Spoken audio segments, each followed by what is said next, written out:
Hey, welcome to Casey Cares. We're the voice of Kansas City nonprofits, and we share the stories of local nonprofits and the individuals who drive them. Casey Cares, we connect the nonprofit and business sectors, enhancing the quality of life in Kansas City for our residents and our visitors.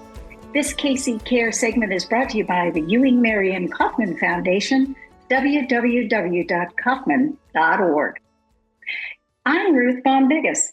They say it takes a village to raise a child, and nowhere is that more true than in the work of our guest today. For over 20 years, the Learning Club, based in Kansas City, Kansas, has been a vital part of that village, walking alongside children from low-income backgrounds to help them strengthen essential academic skills, especially reading. By working one-on-one with students, the Learning Club is breaking down barriers and creating positive, pivotal learning experiences that can change the trajectory of a child's life. Joining us today is Laura Swan. She's Executive Director of the Learning Club with a deep background in education, including experience teaching English as a second language. Laura brings both passion and expertise to this mission. She's here to share more about the organization's work and its impact and why individualized support can make such a difference.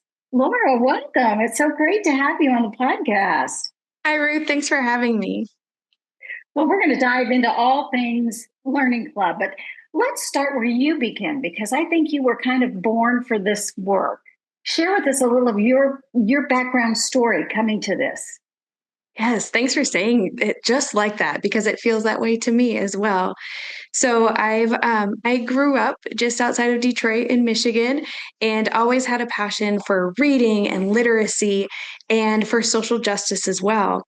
And when I came out to Mizzou to go to school, I found myself studying journalism and then veering towards education. And I really found that education and early childhood education and literacy in particular just unlocks the world for kids. So I changed my major as quickly as possible. I've been teaching and working with kids ever since. And I found myself at Learning Club in 2018. So we're going on 8 years here.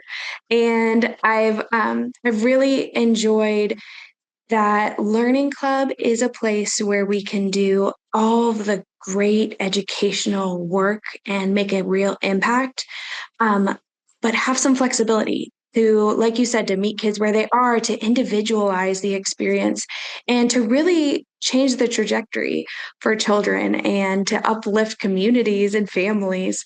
So I've had a breadth of experiences in journalism and in teaching, and I enjoy putting all those experiences to good use here at Learning Club. So did you come directly from the classroom to the Learning Club? Yes. So I taught kindergarten and then first grade and fifth and sixth grade math at the alternative school in Kansas City Public Schools. And so I was looking to leave the classroom. And I hopped on Nonprofit Connect's job board, which is where I learned about all the different things that the great work that's being done here in Kansas City in nonprofits. And I found Learning Club. I started out as the internship director. So going from kindergarten to first grade to fifth and sixth grade math. And then all of a sudden I was working with high schoolers. As you might imagine, I had them circle up like they were kindergartners and introduce themselves. And now looking back, I just have to laugh at that. But they played along, they loved it. And that was with our internship program. So we have high school students who were training to become teachers and to give back to their community in different ways. So I just love the internship so much. And going from the classroom to the Learning Club, I found that I could really flex my creative muscles and harness my energy into making an impact in a way that is kind of next level.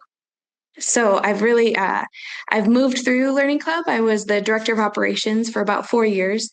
And then when our founder, Brad Grabs, stepped down a few years ago, he took me to coffee and asked me to apply. So I applied, and I've been the executive director now for about 2 years. Well, I think you're just a proof point to a lot of folks saying, gee, I'd like to get into nonprofits, but how do I go about doing that? So kudos to you and good advice for folks out there. Hey, you can do it. I think for you, it seems like you've really found the right niche because you have that educational background and that teaching background. So That's right. great, Yes. great job And for that's you. it's a good point, Ruth, that there's so many nonprofits in Kansas City doing great things. And I know there's people who are saying, I want to do more. I want to give back. I want to make the world a better place, but I don't know where to start. And I think finding your niche, finding what do you bring, what's your special gift that you bring to the world, and then how do you use that and put it into action and make a difference, big or small. And it could be a career change. It could also be volunteering. Shameless plug for volunteers. Well, we'll talk about that. That's for sure. But there's so many different ways to get involved in nonprofits in Kansas City. All right, let's talk about Learning Club specifically. You really have an interesting model of how you operate. There are a number of educational organizations, that, as you say, out there trying to, I don't know, catch kids up or, help beyond the classroom. What makes you all unique in how you're set up? I think what's unique about Learning Club is that we started in neighborhood centers and in public housing community centers, and we make a point to really focus on the areas in our community where families are unable to access other resources, other programs, other opportunities. So we often have people come to us and say, "Oh, I'd love to have Learning Club here or there," and we really focus in on what we do best, which is operating in neighborhoods where we can be in a community center and we can go door to door and talk to folks. We can meet kids where they are and support families in a smaller ratio, maybe than a school, but with more intensive supports. So instead of trying to tutor 10,000 kids, we're trying to really focus on our 500 and holistically support the students and the families. So we provide transportation for our high schoolers. Transportation is such a barrier for families. Yes. All of our programs are free and always will be. And in fact, our high schoolers earn a stipend for participating in our program. We always provide a snack or a meal at all of our programs so that students who come to us hungry are able to have that hunger satiated before they get ready to learn. And we also work to collaborate with families in a unique way. And one example I think illustrates this really well is there will oftentimes be schools that call us and say, "Hey, I'm really trying to get a hold of Terry's grandmother. Can you please go to their house and check in and see how they're doing, see if they have an updated phone number?" And we can do that. We have those relationships with our families where we can show up at their doorstep. And oftentimes we're welcomed in to living rooms and handed babies. And we have those really close relationships that, like you said, it does take a village, and in a lot of ways, Learning Club feels like a village. And that's I think what makes us unique is that we are in families' homes, and we are transporting students, and we're going above and beyond to make sure that families who lack access to transportation or who have language barriers or other barriers to access, that they're able to participate in enriching, engaging, high quality programs.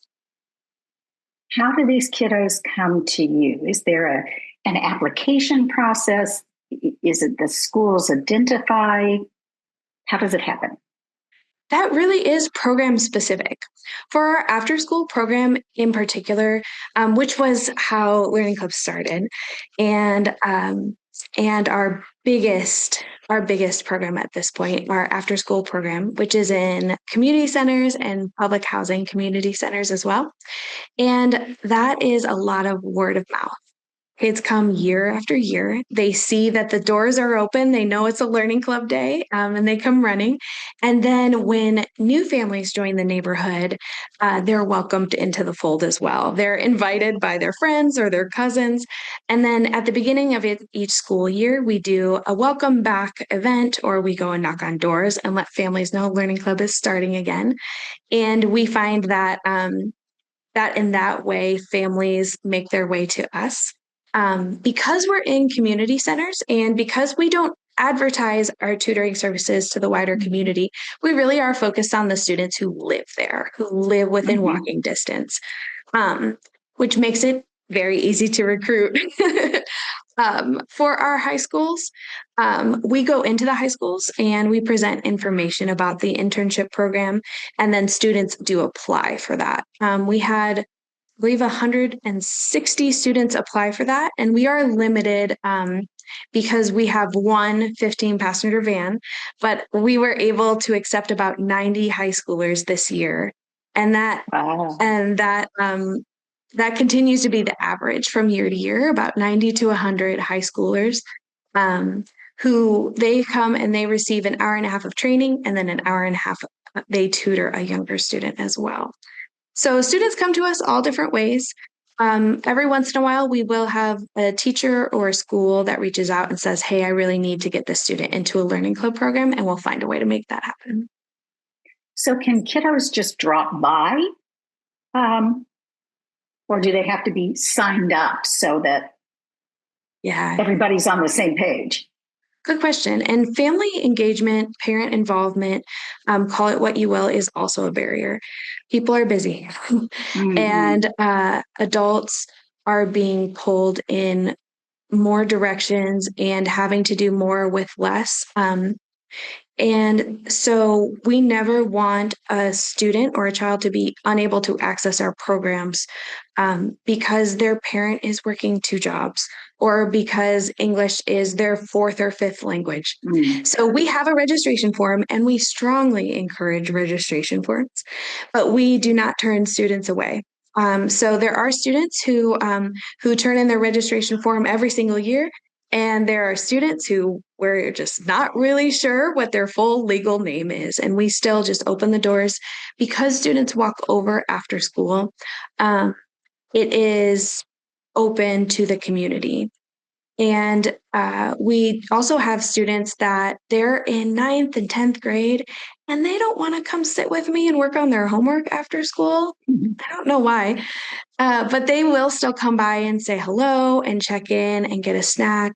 And we love that too, because we're keeping in touch. And then they send their younger siblings. So you never know what will come of that. But it's always great to see kids coming back week after week and year after year. I want to revisit all the stuff about your internship program, but let's talk about the kiddos that are coming to a learning club after school. Who's tutoring them? And is there like a set curriculum to follow? So we are so lucky to have such a strong base of volunteers. And we have volunteers who come after school for about an hour, and it's once a week, and they work with a student one-on-one. And the hope is always that it's the same student week after week, but with eliminating barriers, there might be weeks that student can't come, there might be weeks the volunteer can't come. And we also are growing right now. We have more students and more sites reaching out and asking for programs and for support. So we do need volunteers in this moment. And our volunteers are not educators. They're not trained in any way. We tell volunteers, if you can read a book to a child at bedtime, you can come to Learning Club. For a lot of our students, this might be the only time throughout their day that they are given an adult's full and undivided attention. Without a screen, without other kids vying for attention. So that one-on-one relationship is a protective factor in and of itself. Beyond that, we do provide all of the resources that volunteers need to work with students. So our primary focus is always homework. But more and more often, it seems like students aren't coming home with homework. So we do have a reading curriculum that is A to Z, A being the Mhm. easiest, Z being the hardest. It's fairly easy to navigate. And we also have a math resource curriculum and some writing activities so that tutors and students can really go day by day and figure out what's needed that day to move forward. If the student had a particularly tough day, they might do a writing activity and talk through what happened. Mhm. If they have homework, that would be the primary focus.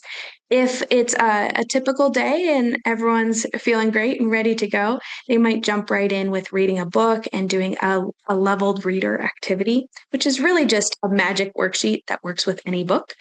And then we're also right now, it's very exciting. We are developing a literacy program that is targeted to sequential skills that build to help kids learn the very foundations of reading and the foundations of literacy. And I'm so, so excited about this because it's also very accessible for people without an education background. You don't have this skill, you teach this skill. It very much makes sense. We test our students and see what skill they need more practice on. And then we go to activity number 4 and say, okay, practice this skill. And it really is uh, going to enact systemic change in a way that we're very excited about because it's teaching really the foundations of reading in a way um, that is easy for volunteers to use, which means we can teach more kids one on one all at the same time and make a bigger difference. Now, if I'm a volunteer, am I going to meet with the same kid or can it ebb and flow? It does ebb and flow sometimes, but then there are tutors and students who are ride or die, as I call it. They walk in and they say, "Oh, Mr. Marin's not here. I'm going home. I'm waiting for my tutor, or my tutor is going to be late today. Don't put me with somebody else. That's who I work with." So there are pairs that really grow their relationship over time, and that's the goal. Is that every week. Ruth and Khadijah are meeting and they're reading a book together and they're getting to know each other so that as time goes on, the relationship itself makes a difference and the learning can be enhanced by that relationship. So that is the goal. I will say though, it does not always happen that way. There are there are students who are inconsistent sometimes, or Mhm. it is always bittersweet when one of our families moves out of public housing because it's usually a good move for their family, but it means that sometimes our tutor and student relationships split up and have to start over again. Um, but we do generally try to be one-on-one so that relationship builds over time.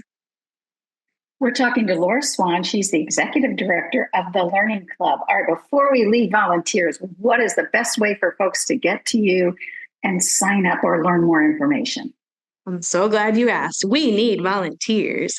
We need folks who are interested in making a difference in their community right here in Kansas City and in really getting on the ground and getting to know a child and reading with them and encouraging them to always do their best. And if you can volunteer for 1 hour a week, you are welcome at Learning Club. The best way to find out more information is through our website at learningclubkck.org. But you're also welcome to directly call our volunteer coordinator. She is waiting for your call. Our phone number for that is 913-429-0447. But any way you get in touch with us, we will find a way to get you started with volunteering. Our training is simple. We have an orientation, a child protection policy, and we'll give you all the tools you need to get started. Oh, great. So go sign up, folks. All right, let's go back to your internship program. I think that's so exciting. Um, how do you find these students? So we go into our KCK public schools and we go into the high schools and recruit during their lunch hour or during their homeroom classes. And we give a presentation. Our internship team tells them all about what they'll do at the internship. And and then those students apply. They submit an application online through our website, and it is currently closed because we are full. But the high school interns, they come from all the Kansas City, Kansas public schools, and then we occasionally have a student from a school outside the district who applies. There are sometimes high schoolers who want to be teachers, but the majority are just like our volunteers. They're people who want to give back. Mhm. Sometimes our interns will say, I wish I had something like this when I was in elementary school. And I think one very magical thing about the high school internship is so many of the interns live in the neighborhoods where they are now tutoring or speak the same language as the student they are tutoring. So they can be a role model in in a unique way because they're not that far removed from our Mhm. elementary school students, but they're far enough removed that those younger students can really see a path to success through the interns. They can see that that they can do it if they try and if they work hard and they can build a very deep relationship. The interns do an hour and a half of training so that they learn how to be wonderful tutors and role models. And we also are trying to grow our own teachers here in Wyandotte County. Um, there's there's so much that keeps people from becoming teachers, and we all know that the teacher shortage is not going away anytime soon. So we have set up a pipeline to really try to grow our own teachers here in Wyandotte County. And part of that is through the internship program itself. We also have a lead internship program where interns can step up even further and really hone in on pedagogy and education. And then we also have a scholarship program. So when interns graduate, they're eligible for a scholarship if they are going into an education field. So if they're going to any institution of higher learning and studying education, they can apply for our scholarship. And it's $2,500 a year. And it is a 4 or 5 year scholarship. So they can renew that every Wow. year they're in school.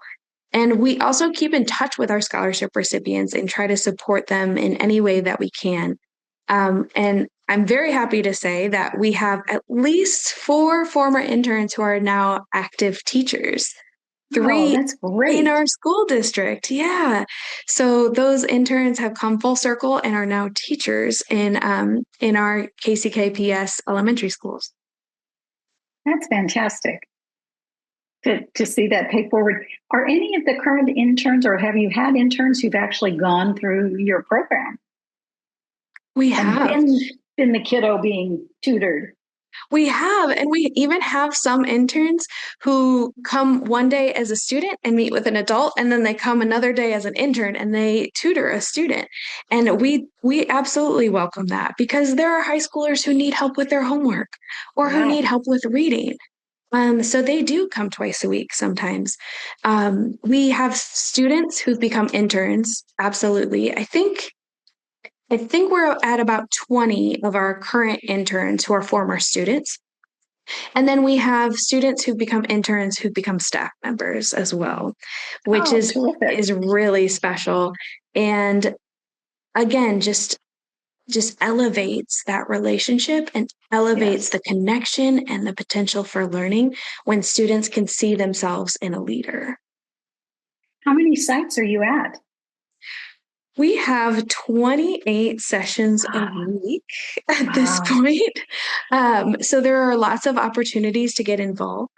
We have 6 of those after school sites, which we talked about. We have 5 in school sites, which is a little bit of a different model. We go into the school and do a reading intervention. And that was at the request of the school district. In 2018, they came to us and said, will you help us with our literacy? Will you provide services in the school? So we have 5 of those in-school programs. We now have 8 middle school programs as well. We know that middle school is a tough time in the best of circumstances. So Yes. we've created very targeted programs and lessons based on the needs of the middle schoolers and their feedback. And then we have 4 internship programs, 1 lead intern program, and then the interns work with the students after school. So there are lots of ways for students to get involved at whatever level they are, and then lots of opportunities for volunteers as well. How big is your team organizing all of this and making sure everything works? There's about 17 of us now, and from all different backgrounds. Like I said, my favorite is when we have students who becomes interns who then become staff members. We are also a home for former educators, so we love working with former teachers because as a former teacher myself, we understand the deep need that exists and how to support schools and teachers. For example, we know that when we go to schools, that first week we show up with donuts. Smart and move. we and we know when to push in with students, when to pull back, how to access services. And the school district has really been such an amazing partner for us in this regard. But our team is small but mighty, and we're working hard to make sure families and students here in KCK get what they need. Now, you mentioned earlier that these services are all free. How are you able to do that? Where does the support come from? Good question. We are very lucky that Learning Club has a strong foundation of individual support. So we are 85% funded by individual donors, people Wow, who that's send impressive. checks in the mail from $5 to $500. If you have 5 million, I'll take it. But we really are so grateful for every $25 check we get in the mail because it's the basis of everything that we do. We also have really strong partnerships. So, Jack Stack has been a partner from the very beginning of Learning Club. And we also have a corporate sponsorship with Security Bank and Ryan Lawn and Tree. And then BPU in KCK provides volunteers through a partnership we have with them. We also are very lucky to have a strong partnership with the Hall Family Foundation. And we're working to grow those partnerships because as I mentioned earlier, there are students and families and schools reaching out and asking us to provide services or programs in their area, in their neighborhoods. And in order to do that sustainably and in a scalable way, we do need to grow our corporate and our foundation partnerships. So that's something we're working on as an organization at this moment. Well, you're doing amazing work, helping kids one-on-one, giving that all important thing we hear all the time is having a key adult beyond the parent. Not that the parent is not the first and foremost, but just having another adult that a kiddo can count on to be there. And Yes. I guess kind of to be the backup or the team player to help that kiddo achieve. So kudos to you at the Learning Club. Encourage those who are watching and listening, check them out. They're doing that one-on-one important work, taking a child in a village and lifting them up. So Laura, kudos to you and your team. And thanks for sharing your story here on KC Cares. Thank you so much, Ruth. And thank you for joining us on KC Cares, Kansas City's nonprofit voice. We're produced by a nonprofit called Charitable Communications. This KC Cares segment was brought to you by the Ewing Marion Kaufman Foundation, www.kaufman.org. Now, if you'd like to be a guest like Laura, you can go to our website, which is kccaresonline.org. and spread the love. You'll find us on Facebook and Twitter at Casey Cares Radio and on Instagram at Casey Cares Online. And don't forget, you can catch us on Saturday mornings at 8 a.m. on ESPN 1510 AM and 94.5 FM. Thanks for